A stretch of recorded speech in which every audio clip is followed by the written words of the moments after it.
Day YouTube. This is just a quick look at the latest release of Linux Mint, so Linux Mint 19.3, currently in beta but said to be fully released sometime this month in December 2019. So let's get a crack on things, have a bit of an unscripted look and review here. So let's make some things the default. And first of all, just to show you what I'm working with here, I can see we've got the 19.3 codename Trisha here. So there we go.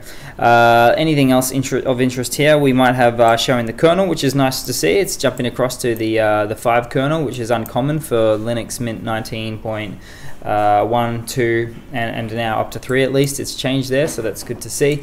Let's jump across to some of the basic stats here as well.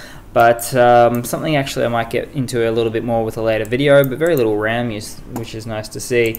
We've got a bit of an slightly updated interface, not the least of which is the icon here there. In fact, I do like to harp on about the wallpapers here, which is pretty boring, to be honest. But and then we've got a whole flurry of applications here, as you would probably expect.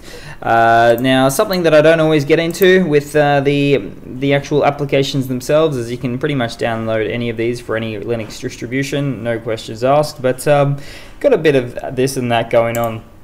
Now, it is the Cinnamon desktop environment, very common with the default version of Linux Mint 19.12 and just original and all the other ones there. Now, Cinnamon is actually a in-house baked sort of a desktop environment.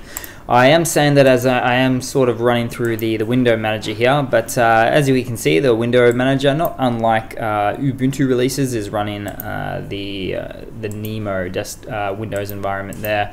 So that is all good and fun. But yes, this is just a super simple and quick fun video, just to give you guys a little bit of a look at what's happening here, what's going on.